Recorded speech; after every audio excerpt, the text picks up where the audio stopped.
In Northwest news, recently furloughed federal workers in Washington state will have to repay unemployment benefits they received during the 16-day partial government shutdown.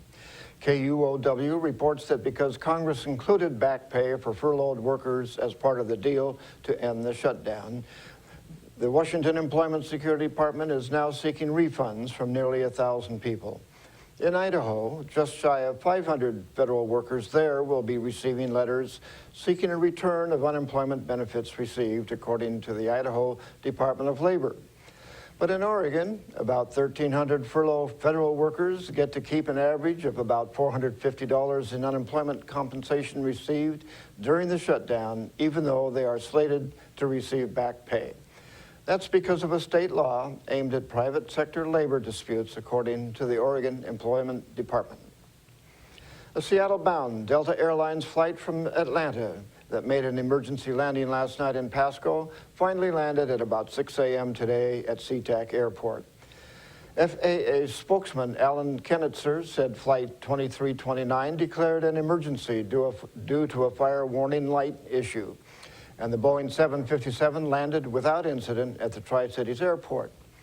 Delta spokesman Morgan Durant said the crew followed a safety procedure after a cargo hold temperature indication light was observed. There were 183 passengers on board.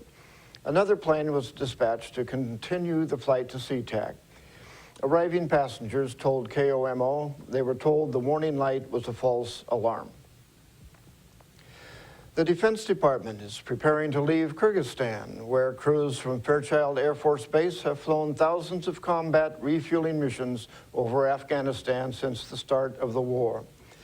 The Defense Department said yesterday it will vacate Manis Transit Center by July rather than attempt to negotiate a lease extension with Kyrgyzstan for use of the base.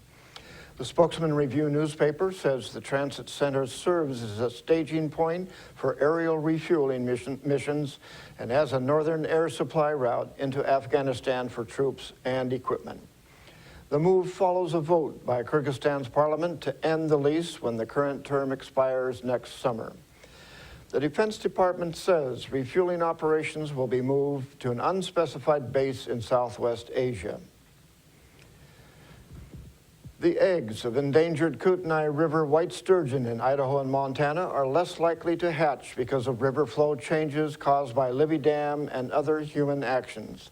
That's according to a new study released this week by the U.S. Geological Survey. The study concluded that sturgeon eggs hatch best in places where rocks are washed clean of algae by river flow.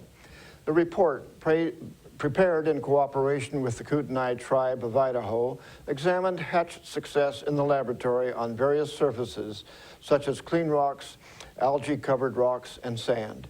Sturgeon eggs settle and adhere to those surfaces in the wild while they develop into larvae. White sturgeon in the Kootenai River was listed as endangered in 1994.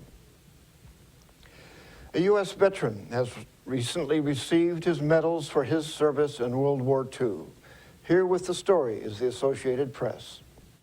A U.S. military veteran now has his medals, decades after he served in World War II. Philip Kuhn was honored at the Tulsa, Oklahoma airport Monday night, receiving his Prisoner of War Medal, Bronze Star, and Combat Infantry Badge. I thank the Lord for watching over me.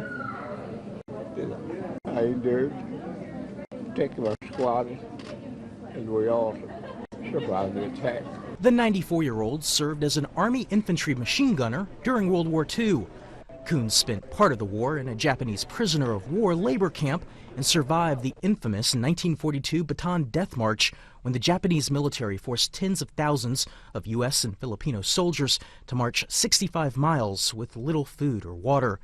It's not clear why Kuhn didn't receive his medals earlier. Matt Small, The Associated Press. And that's going to do it for us here at iFIBER One News. We want to thank you for watching, and we'll see you again tomorrow.